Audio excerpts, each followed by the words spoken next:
Waqala, fadilah atau keutamaan berikutnya dari sholat berjamaah seperti disebutkan dalam hadis Nabi Muhammad SAW.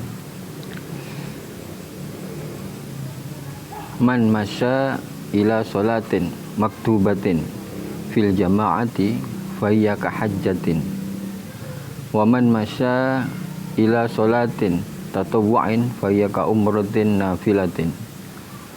Man masya ila sholatin, barang siapa yang berjalan menuju sholat atau tempat sholat, maktubatin, sholat wajib, fil jama'ati, untuk melaksanakan sholat jamaah, fayya kahajjatin, maka ia seperti melaksanakan haji.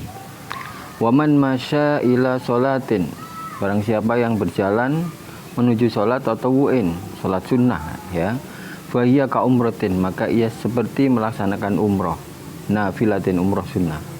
Rawahu Tabarani, hadis ini diriwayatkan oleh Imam Tabarani.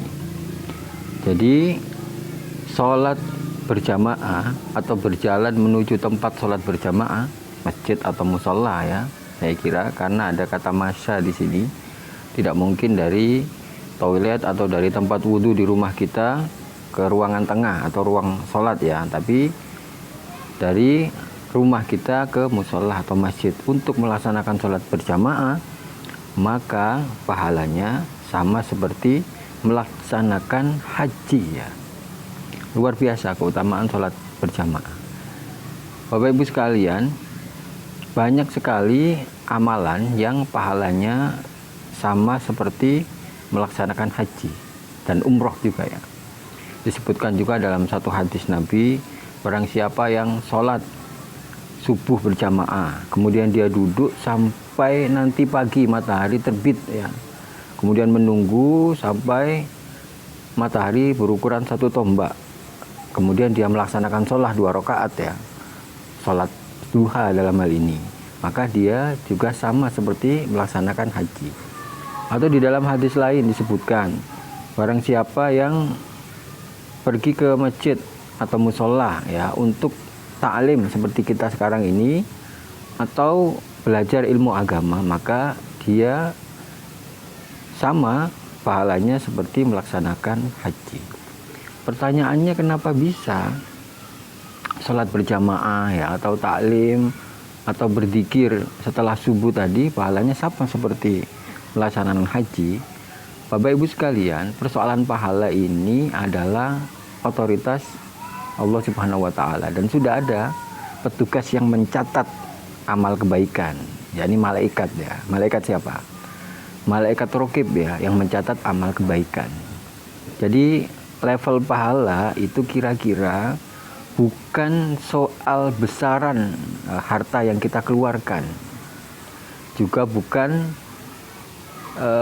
soal detail pelaksanaan ibadah itu. Seperti haji kan detail sekali pelaksanaannya, rukun-rukunnya ya.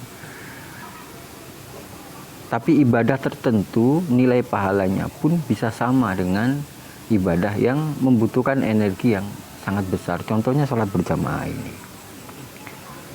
Sebaliknya juga kira-kira begini, ibadah yang besar seperti haji itu pahalanya pun bisa luntur hanya karena ada kesalahan ya di dalam proses pelaksanaan haji itu, terutama berkaitan dengan niat kita.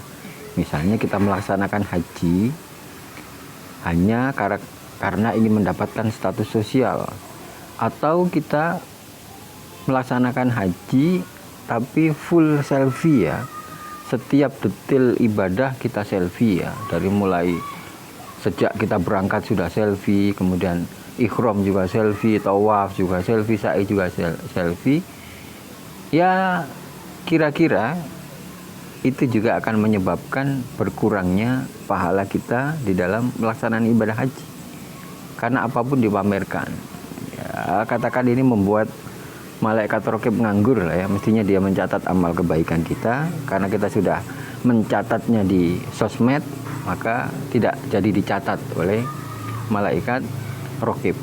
Jadi banyak hal yang menyebabkan kita dapat pahala, dan juga banyak yang menyebabkan luntur pahala kita. Nah, sekali lagi pahala ini otoritas Allah Subhanahu wa taala. Nah, di sini disebutkan bahwa hanya dengan melaksanakan sholat berjamaah, ya, berjalan menuju sholat berjamaah, kita sudah mendapatkan keutamaan melaksanakan ibadah haji. Oh, berarti kita tidak perlu melaksanakan ibadah haji, bukan begitu maksudnya. Paling tidak hadis semacam ini, ya, dalam konteks sekarang membantu kita untuk mendinginkan hati, ya, terutama bagi yang kemarin calon jemaah haji yang tidak jadi berangkat, ya, karena pemerintah Indonesia membatalkan pemberangkatan haji. Jadi tidak perlu gerundel, ya, tidak perlu menyalahkan pemerintah Indonesia, karena ini juga urusan pemerintah kerajaan Saudi Arabia juga. Jadi tidak perlu gerundel, semuanya kita serahkan kepada Allah, karena kalau belum panggilannya, kita juga tidak akan berangkat, ya, betapapun jumlah uangnya atau sebetapapun kita menginginkannya, karena itu panggilannya. Nah, hadis semacam ini tentang keutamaan-keutamaan ini paling tidak memberikan alternatif kepada kita yang belum bisa berangkat. Yang belum bisa berangkat semoga bisa berangkat, ya, semuanya pada waktunya insya Allah akan berangkat. Yang sudah mulai mencicil uang, ya, sudah mulai mendaftar, ya, mudah-mudahan segera bisa berangkat, ya. Nah, tapi kalaupun masih tertunda, belum bisa berangkat, tidak usah khawatir, karena dengan melaksanakan sholat berjamaah yang pastinya dengan tulus dan ikhlas mata-mata karena Allah, kita akan mendapatkan keutamaan seperti melaksanakan ibadah haji.